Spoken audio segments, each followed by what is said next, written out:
Do you honestly think this is an important discussion to be having right now? Dane, what are you planning to do? Rescue Vedifenir, I assume. Correct. It will mean storming the palace by force. Tonight. I need all of you on my side. That's far too dangerous. And don't forget, Dainsleif, you're captain of the Royal Guard. You swore an oath to the throne. You've been planning this for a while, haven't you? I have no desire to commit treason. But whatever critique the king may have of Vedifenir, disfiguring your most loyal subject for putting the best interests of his court and nation first, this is not the conduct of a wise ruler. My blade will force the king to see the error of his ways. So, Vedifenir's prophecy enraged the king. I'm sure it wasn't what he wanted to hear, but if he won't take counsel even from the visionary, that is deeply troubling news. The extent of His Majesty's madness is now all too clear. The question is, how does a man like me get out of this situation unscathed? You have noble ambitions, Dane, but I'm afraid they don't do much for a guy like me. I'm not interested in saving the world. All I want is a letter of pardon. A letter of pardon? For whom? Thelindis?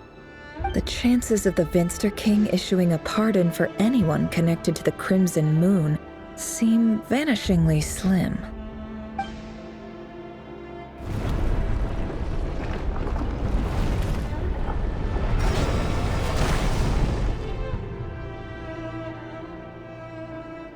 This black fog over the board must have some connection to Thelindis. But why is it taking this form? Does it have something to do with Revir's past? Another mystery I'll need to unravel.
Author Thelindis.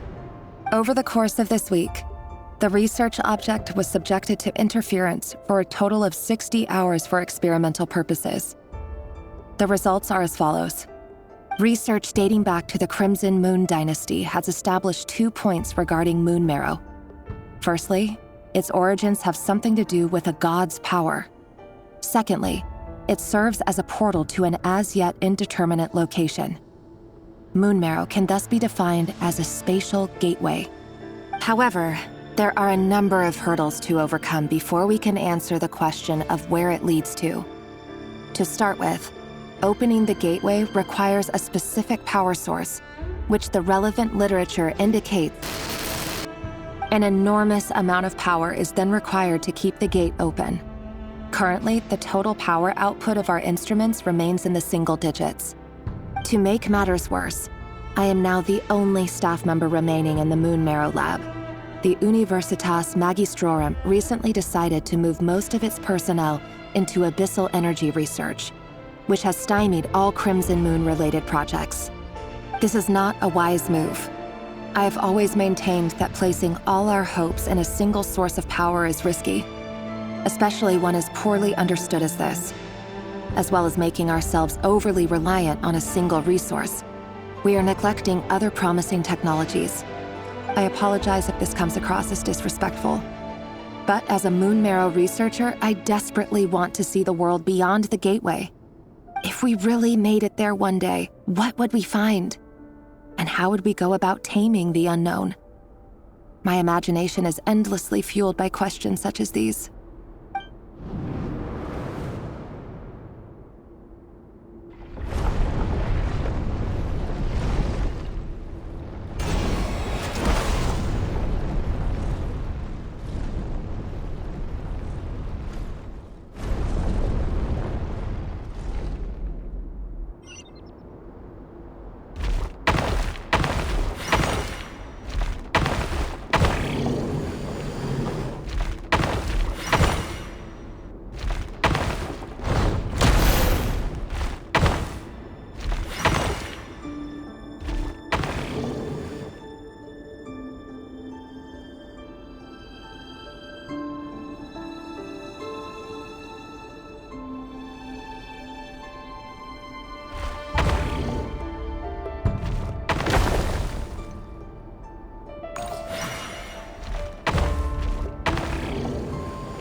This is for you. I heard you're gonna leave the city with your parents. The Lindis, did you hear about what happened? I've heard nothing. Rerir got back very late last Friday, and he was acting a little unusual, but he slept pretty well, so I'm guessing whatever he did was a good deed. You never saw him, and I don't know what he did. And this conversation never happened. What if he finds out that you pried into his secrets? Don't be silly. I don't know what secrets he does or doesn't have. All I know is he's just a normal guy who happens to run some errands for the king. Are you scared of him? I don't know. The Rerir I know doesn't match the person you all describe. Logically, I should be scared of him. And yet, I don't want to lose him. But enough about that. You should get going, and be careful with the package I gave you. Keep it secret. Keep it safe. What's in it? A piece of the moon. All you need to know is that as long as you keep it safe, then in the future, everyone will be able to see a red moon. A red moon? You mean our moon? That's right. Our moon. Promise me you'll look after it. I promise, the Lindis. The Crimson Moon bloodline will never die out.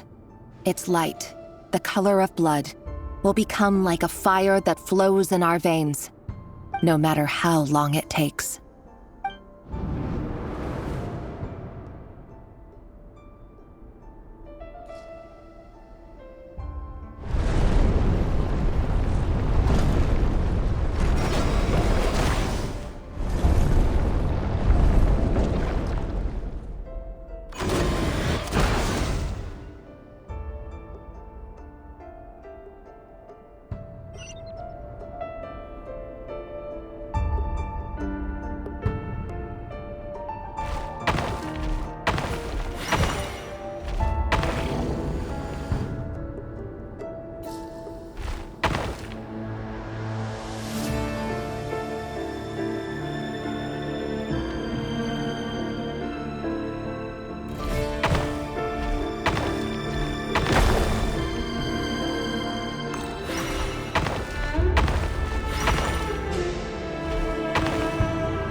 everyone, and stick to the plan. Sir Dainsleif, what are you? Is this treason? You know what happens to those who betray the throne. Please, don't do this! It is the king himself who has betrayed the throne. He has betrayed all of Conria. If you have any love left for justice in your heart, you should join me. It's showtime. Dane and his group will handle the troops in the palace. Then Hroptatyr and Rheingoddar will disarm the security measures. My job is to enter the prison and rescue Vedifalnir. Stay safe. Wish me luck. Look after my brother. Draw your blade. It is time for justice to prevail.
And the smell is abominable.